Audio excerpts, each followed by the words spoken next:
देगी, गाड़ी को साफ कराएगी, सारी चीजों पे सफाई कराएगी। कुरान की बारी आ गई, मस्जिद में पहुंचा दो, दुआएं उन्हीं कोई ना खोलता। ये गैरत की बात है। जब कुरान घर में रखने की जगह ना हो, समझ लेना कयामत आने वाली।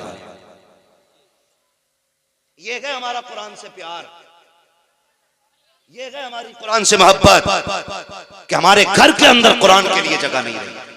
क्या कुरान कहता नहीं होगा मालिक ये मुझे खोलते तक नहीं है, ये मुझे पढ़ते तक नहीं है? कुरान सिर्फ तीजे 40 तक के लिए था। कुरान तो शऊर जिंदगी देने के लिए आया था। कुरान से इश्क करो, यहाँ भी सिला देगा, वहां भी सिला देगा। आओ तुम्हें बताऊं, अल्लाह अकबर। एक बहुत बड़ा शराबी था, बहुत बड़ा शराबी, इतना बड़ा मशहूर शराबी था कि इंतकाल हुआ, कोई दफन करने उसको नहीं आ रहा था, कोई हाथ लगाने उसको नहीं आ रहा था। रिश्तेदारों ने यह सोचा अगर दफन नहीं किया गया तो इसकी लाश सड़ जाएगी, बदबू फैलेगी, चलो उठा के कब्रिस्तान के गड्ढे में डाल आओ। ये सोच करके रिश्तेदार लेकर के गए। कुछ लोग शामिल हो गए जनाजे में मिट्टी देने के लिए। जब मिट्टी देकर के वापस पलटने लगे, पूरे कब्रिस्तान में मुश्को अंबर की खुशबू आने लग गई थी। लोग हैरत में थे, ये क्या मामला है, ये खुशबू कहां से आ रही है? लोग पलटे उधर जिधर से आ रही थी। जाके देखा उसी कब्र की मिट्टी उठाई जिसके अंदर शराबी को दफनाया था। जब सूंघा तो उसकी कब्र से मुश्क की खुशबू आ रही थी। दौड़े लग गई लोगों की उसके घर की तरफ, कहने लगे यार शराबी तो बड़ा था, बड़ा पापी था, इसकी कब्र से खुशबू कैसे आ रही है? घर गए, बेटी के भी आंसू सूखे न थे। जाके पूछा बता तो सही बेटी तेरे बाप ने कौन सी नेकी की थी? बच्ची ने आंसू साफ किए। कम मजाक कर रहे हो? कम मजाक तो नहीं है, बता तो सही तेरे बाप की नेकी क्या थी? का हुआ क्या है? का आज जब दफना के लौट रहे थे उसकी कब्र से मुश्क की खुशबू आ रही थी। का मेरा बाप शराबी था, मेरा बाप गुनाहगार था। का बेटी हम भी जानते हैं, लेकिन ये बता नेकी क्या की थी? उसने कहा नेकी तो कोई याद नहीं है, लेकिन इतना मुझे याद आ रहा है जब कभी नशा उतरा करता था तो मेरा बाप गुस्ल करता था, वुजू करके गुस्ल करके खुशबू लगा के आता था, और ये जो सामने कुरान रखा है वो इसको उठा के गोद में लेके बैठ जाता था। मेरे बाप को कुरान पढ़ना नहीं आता था, लेकिन जब कुरान खोलता था तो रोना शुरू कर देता था। कहता था मेरे मालिक मुझे तेरा कुरान पढ़ना नहीं आता, मैं वो बदनसीब बंदा हूँ जिसे कुरान की तिलावत नहीं आती। का ये कहता रहता, रोता रहता, और कभी कभी तो इतना बेकरार हो जाता कि उंगलियां रखता आयतों पे और कहता मालिक ये मैं नहीं जानता ये क्या लिखा है, लेकिन जो भी लिखा है सच लिखा है। ये क्या कहा गया है मुझे नहीं पता है, लेकिन जो भी तूने कहा है सच कहा है। का इतना मुझे याद है लोगों की चीखें निकल गई, कहने लगे वाह रे मालिक, अगर कुरान से प्यार करने वाला तेरा इतना प्यारा हो सकता है तो कुरान पढ़ने वाला तेरा कितना प्यारा हो सकता है। नारे तकबीर, नारे रिसालत, अजमते कुरान, नारे तकबीर, नारे रिसालत। भाई कम से कम अगर कुरान पढ़ना नहीं आता तो कुरान को देख के चूम लिया करो, चूम लिया करो, उसकी जियारत किया करो, उसे सीने से लगाया करो। तुम कुरान को अपना दोस्त बना लो, कब्र और हश्र में कुरान तुम्हें अपना दोस्त बनाएगा। सारी जन्नत में जाना चाहते हैं ना? मैं हाथ नहीं उठवाऊंगा क्योंकि हर मोमिन की ख्वाहिश जन्नत है, और मेरे हुजूर ने फरमाया था जब भी हाथ उठा करें तो अल्लाह से जन्नत मांग लिया करो, ये जन्नत मांग लिया करो। तो हर बंदे की ख्वाहिश जन्नत में जाना है। सबसे सच्चे साथी को कुरान कहा जाता है, और यही हम नहीं पढ़ते है। जिसे देखो चौराहे पे इतनी लंबी जीभ निकाल के बातें करता, और कई बार तो कई जगह ऐसा हुआ, एक जगह जाना हुआ, पता चला हो कि मुक्तदी तो इमाम साहब के फोटो खींच ले करे सजदे में, कि देखो जी पैर हिल गया था तुम्हारा। कम थोड़ा ही है फोटो खींच के दिखा रहे तो यकीन ना तो तुम्हें देखो, अरे यार तू सजदा कर रहा था कि फोटो खींच रहा था। अपने अपने अमल के बारे में सोचे, अपने अमल के बारे में हर बंदा ये सोचे यार मेरे अमल बेहतर होने चाहिए। हर शख्स की ये ख्वाहिश होनी चाहिए मेरा अमल बेहतर होना चाहिए। कोशिश ये किया करो कयामत के दिन मैं बख्शा जाऊं, मेरा काम बन जाए। लेकिन मसला ये नहीं है, हमने जो जिंदगी समझी है ना, हम तो ये सोचते हैं जिसके पास गाड़ी है, बंगला है, वही कामयाब है। नहीं, जिसके सीने में कुरान की मोहब्बत है वो बड़ा कामयाब है, बड़ा कामयाब है। फरमाया गया जब हाफिज कुरान का जनाजा उठता है ना, अल्लाह हुक्म देता कब्र को, खबरदार मेरे कुरान का हाफिज आ रहा है, एक बाल को भी हाथ ना लगा देना, जमीन वादा करती है मालिक मुझे तेरी इज्जत की कसम, जैसा मेरे सीने में आएगा वैसे ही कयामत के दिन पेश कर देंगे। ये इज्जतें किसे मिल रही हैं? कुरान वालों। लेकिन कुरान भी आसानी से नहीं आता, बड़ी मेहनत होती है कुरान पढ़ने पढ़ाने की। हम लोग तो ये सोचते हैं ना 100 रुपए दे दिए और काम हो गया हाफिज जी। ये मदरसा चलाने वालों से पूछो कितनी मेहनत से मदरसा चलता है। खुदा की कसम, मदरसे के मुतवल्ली को, सेक्रेटरी को अपने बच्चों की इतनी फिक्र नहीं होती है जितनी मदरसे की फिक्र होती है। ये यकीन कर लीजिएगा आप मेरी बात का।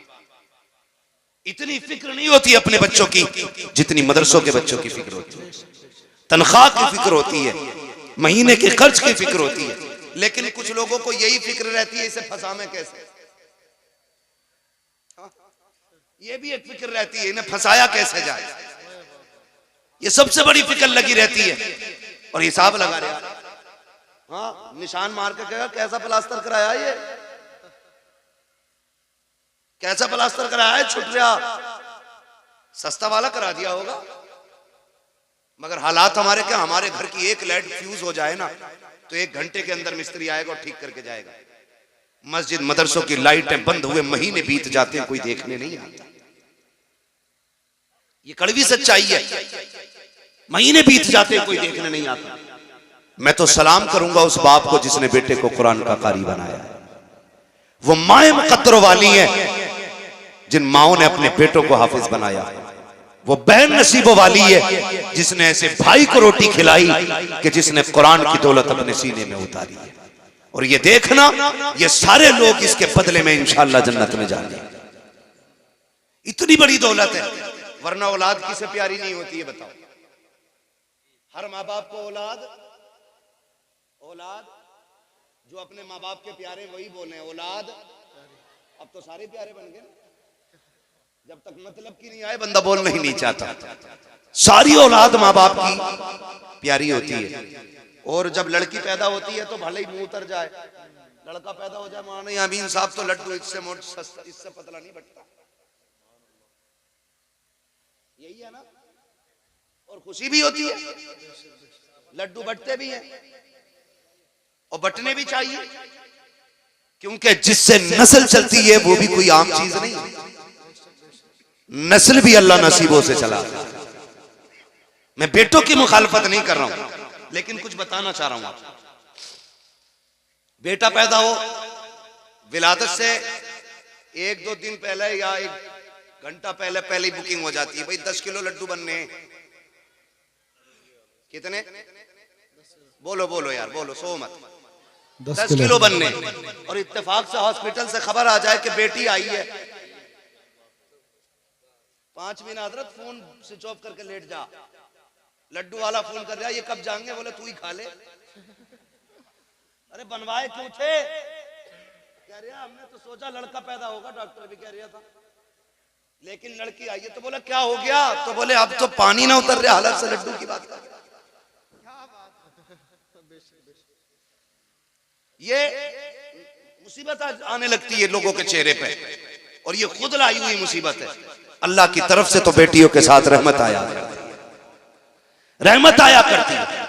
तो बेटा पैदा होता लड्डू बटते क्यों? इसलिए कि बेटा बाप के बुढ़ापे का सहारा होता है। आ गई इतनी बात समझ में?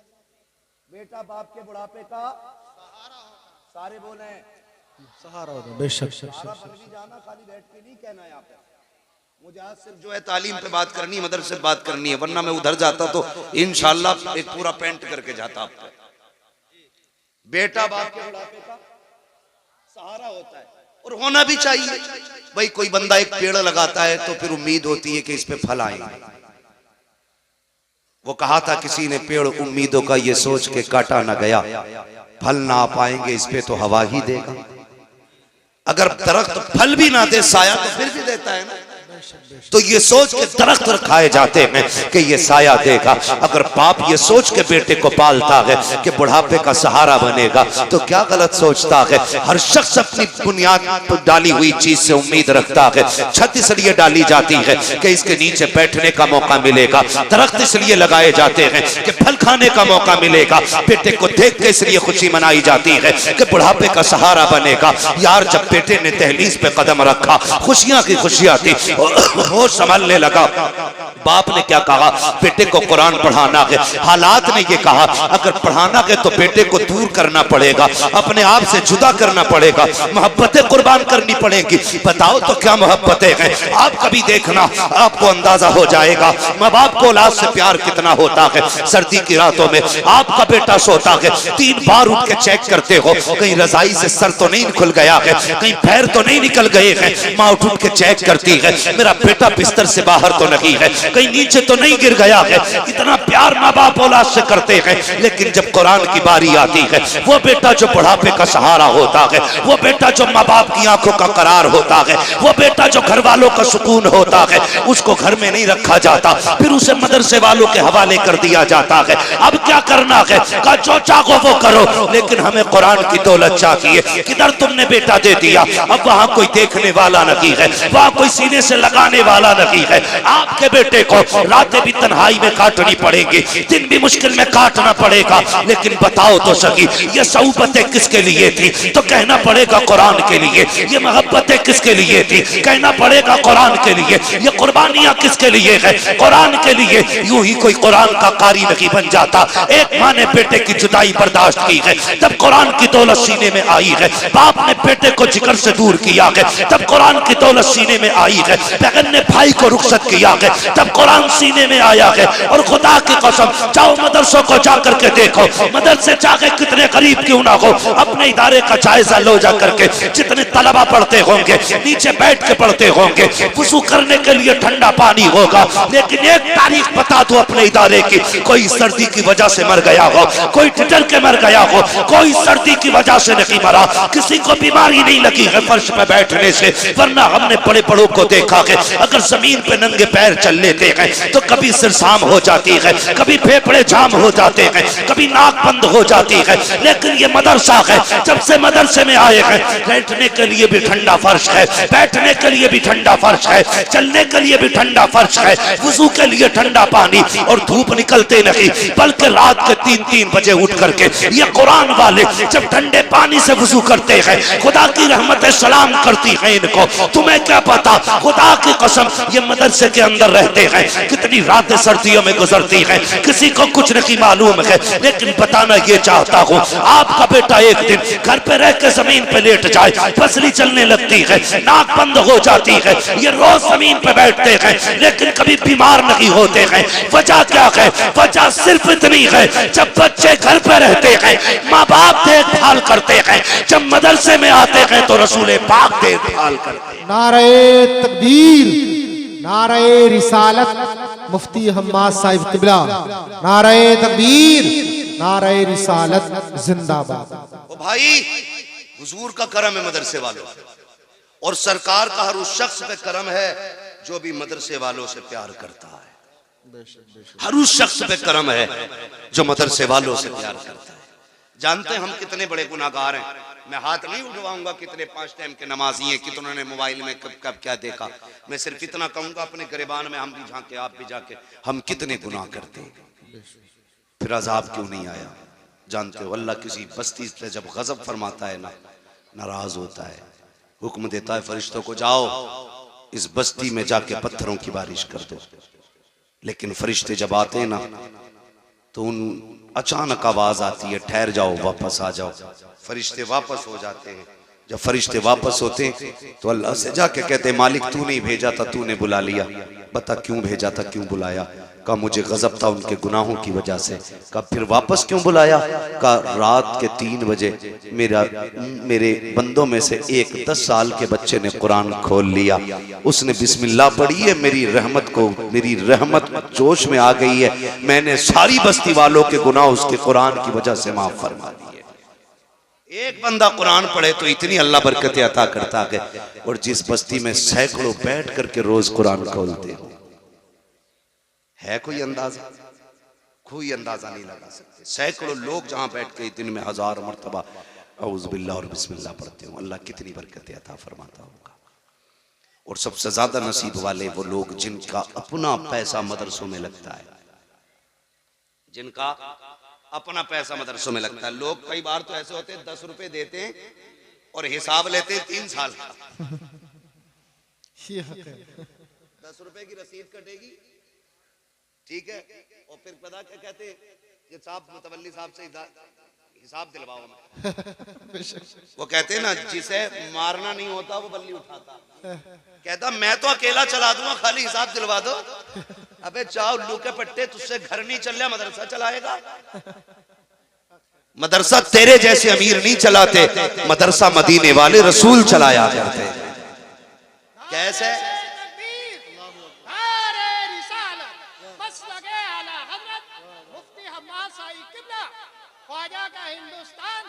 हिंदुस्तान का चलिए कोई बात नहीं, माशाल्लाह, अल्लाह सलामत रखे। कोई बात नहीं बच्चे, जिसे कोई इज्जत ना दिया करे उसे आप सब इज्जत दिया करें। ये नहीं, कुछ नहीं होना चाहिए, सारे ही अल्लाह के बंदे। अगर इसका दिमाग थोड़ा लूज है तो इसका मतलब ये नहीं है कि तुम जिब्रील हो गए हो। सब अल्लाह की कुदरत है। किसी को ज़हीन बनाया उसने, किसी को कुछ दिया, ये सब उसकी कुदरत के करिश्मे। बंदे सारे ही अल्लाह के होते हैं, तो थोड़ा सा जरा कंट्रोल किया करें। ठीक है जी, तवज्जो है आप लोगों की जो मैं कह रहा था आपसे। तो वो हिसाब लेता जो 10 रुपए देता है, और जिसका काम दीन की खिदमत होता बेचारा वो मुंह से ही नहीं बोलता। वो मुंह से ही नहीं बोलता बेचारा, काम करे जा रहा। वो क्या कहता, यार मेरा काम देना था मैंने दे दिया, अब ये क्या करेगा ये जाने और अल्लाह जाने। यही होता है ना। और हालात, अल्लाह माफ करे, लॉकडाउन लगा था तुम्हारे गांव में? ना लगाना लॉकडाउन, पूरे भारत में लॉकडाउन था। तो चलो बिजनेसमैनों का बिजनेस बंद था, सर्विसमैनों की नौकरियों की छुट्टी थी, तनख्वाहें रुक गई थी। मदरसे वाले बेचारे किसानों के पास गए ना कि चंदा दे दो, तो कह रहे दिख न रहा लॉकडाउन चल रहा, तेरी फसल तो पूरी आई भाई। बहाना ढूंढ रहे, बहाना कि यार लॉकडाउन है। अरे भाई तेरा काय का लॉकडाउन है? तेरा गेहूं भी कटा, धान भी कटा, गन्ना भी बिका, सब कुछ हुआ ना। किसानों को और ज्यादा देना चाहिए था। हाँ, फायदा क्या हुआ मैं खुद जानता हूं, मैं भी गांव का रहने वाला हूं। कभी किसी की मजबूरी का जिंदगी में फायदा ना उठाना।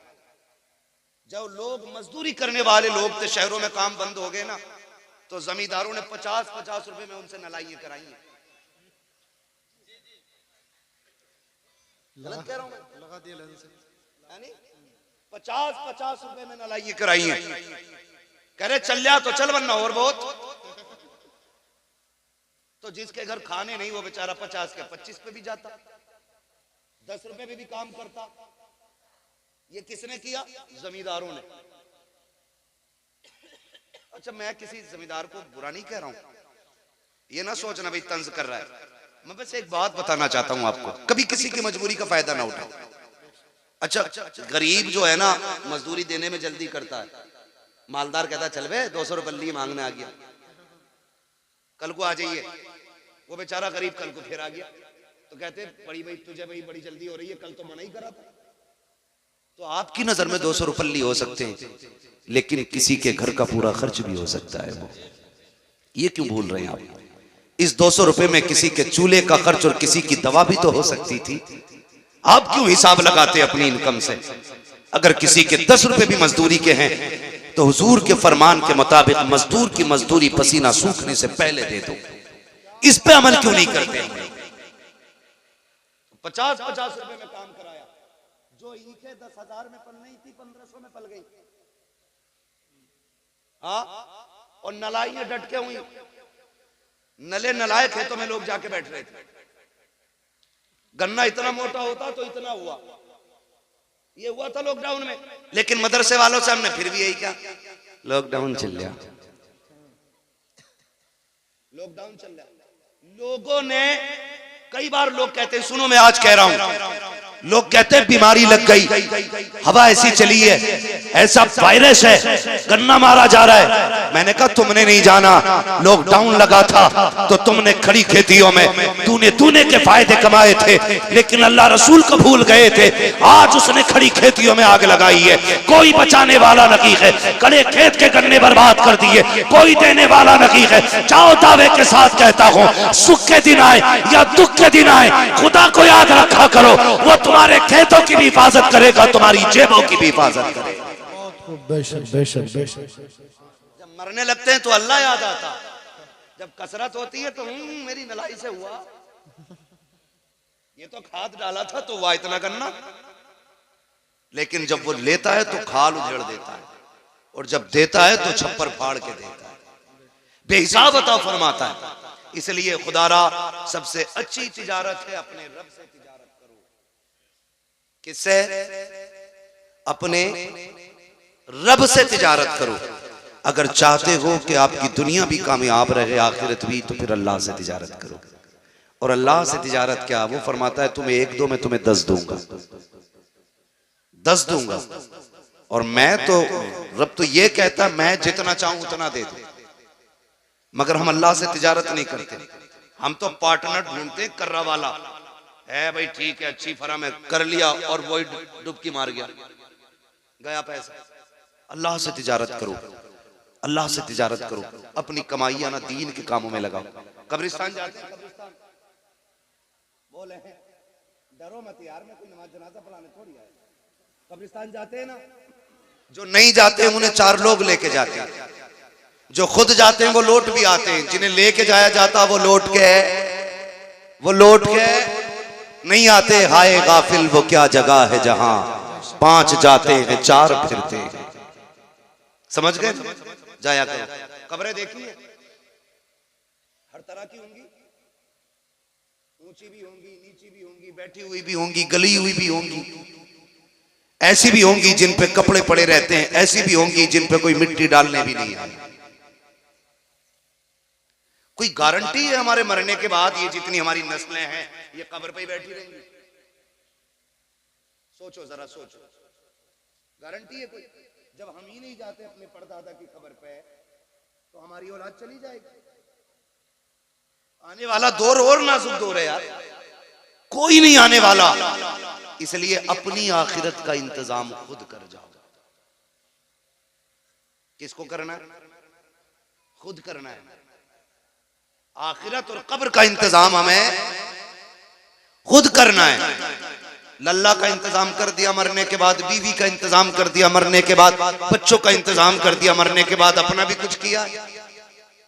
इस धोखे में रहते हैं कि लल्ला आएगा शबे कदर में बख्शवा देगा, शबे बारात में आएगा बख्शवा देगा। लेकिन हकीकत क्या है जानते हैं?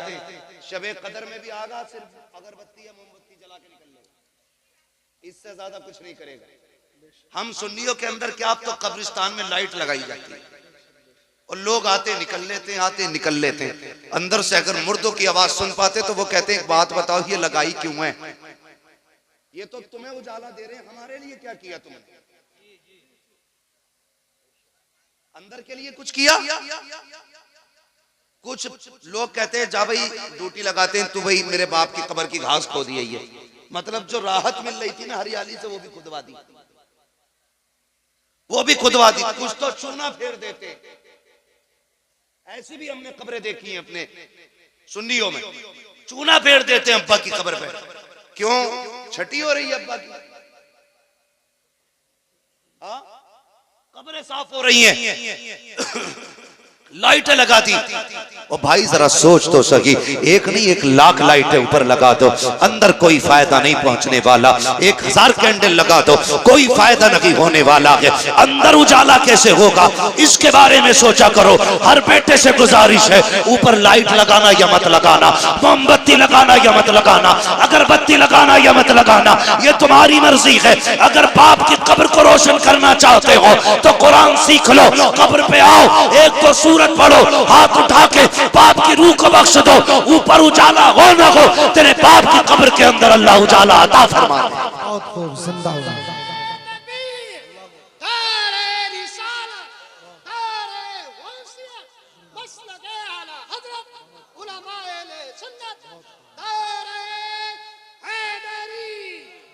तवज्जो है आपकी? तो अंदर का इंतजाम करो। जब मर जाते हैं ना लोग, हमारी देखो खुशफहमी, मर जाते हैं तो कह मेरे अब्बा बहुत अच्छे थे। बोला क्यों? कि एक बार ना कुत्ते को पकड़ कर पानी पिलाया था। एक ने की याद है इसे अपने अब्बा की, और कह रहा मेरे अब्बा बहुत अच्छे थे। एक कह रहा मेरे अब्बा बहुत अच्छे थे। क्या हुआ? कि मेरे अब्बा ने ना एक आदमी नंगे पैर जा रहा था उसे जूते दे दिए थे, बस एक ने की याद, बस मरने के बाद तो हम चाहते हैं कि सब हमारे मरने वालों को जन्नती बना दें, लेकिन जीते जी क्यों नहीं चाहते जन्नती बन जाए। इंतकाल होता है, खुदा की कसम ये कड़वी सच्चाई है। हमारी कौम के अंदर दो काम होते हैं, जैसे कि इंतकाल होता है ना, इंतकाल के साथ बेटा फौरन कब्रिस्तान की तरफ की बजाय बाजार जाया करता है। जैसी बाजार जाता है वहां से कुरान की पेटी खरीदता है और खरीदने के बाद फिर घर लेकर के आता है, कहता मेरे बाप का नाम डाल दो पेटी पे, उसको मस्जिद में उठा के रख दिया जाता है। तुम्हें क्या लगता है ये पेटी रख के सवाब पहुंचाएगी? पेटी से रख के बख्शिश होती रहेगी? ऐसा नहीं होना है। अगर ये पारे पढ़े जाएंगे तभी तेरे बाप को सवाब मिलेगा। कितनी पेटियां रख के तो उनके पारों में खून लग गए, पारों को दीमक खा गई, कोई खोलने वाला नहीं आया। पेटियां रख के जंगालूद हो गई, कोई खोलने के लिए नहीं आया। जब तक रखे कोई सवाब नहीं मिला। अगर ये चाहते हो तुम्हारे बाप को सवाब मिले तो पेटियों का हदिया ना करा, बल्कि मदरसे में आ जा, मौलाना यामीन से आके कह कि वो तालिब इल्म बता दो जिसके पास पहनने के कपड़े ना हो, सर्दी का लिबास ना हो, बिछाने का गद्दा ना हो, या वो जगह दिखा दो जहां बैठ के कुरान वाले वुजू करते हैं और ठंडा पानी आता हो। बाप का इसाले सवाब के लिए मैं गीजर का इंतजाम करना चाहता हूँ, या वो जगह बता दो जहां से बच्चे गर्मी में गर्म पानी पीते हो, मैं इनके लिए फ्रिज का इंतजाम करना चाहता हूँ। अगर जन्नत चाहता है तो मदरसे के अंदर पढ़ने वालों के लिए पंखे लगवा दो, पानी का इंतजाम करा दो, बैठने का इंतजाम करा दो। तेरे इंतकाल के बाद कोई दुआ करे ना करे, कोई हाथ उठाए ना उठाए, अगर तेरे दिए हुए पंखे के नीचे ये कुरान वाले बैठ के कुरान पढ़ेंगे, तेरे दिए हुए फ्रिज से अगर इन बच्चों ने पानी पिया, खुदा की कसम जैसी पानी का पहला घूंट हलक से उतर के कलेजे को ठंडा करेगा, अल्लाह उससे पहले तेरी कब्र को जन्नत की हवा से ठंडा करेगा। सुभान अल्लाह, नारे तकबीर। तवज्जो है ना आप लोगों की? आखिरत का इंतजाम करके चले, आखिरत का इंतजाम करके चले। नौजवानों तुमसे मेरी गुजारिश है, जितने लोग कमाई करते हैं ना नौजवान, मेरा मशवरा है, कोई हुक्म नहीं है शरीयत का, आदेश नहीं है, मशवरा है। अल्लाह तौफीक दे, जो महीने में कमाते हो ना उसका कुछ हिस्सा फिक्स कर लो कि हम कुरान पढ़ने वालों पे लगाएंगे। बेशक सुभान अल्लाह, कमाई भी ज्यादा हो जाएगी, बरकतें भी हो जाएंगी, जहां भी रहोगे अल्लाह की हिफ्ज़ो अमान में रहोगे।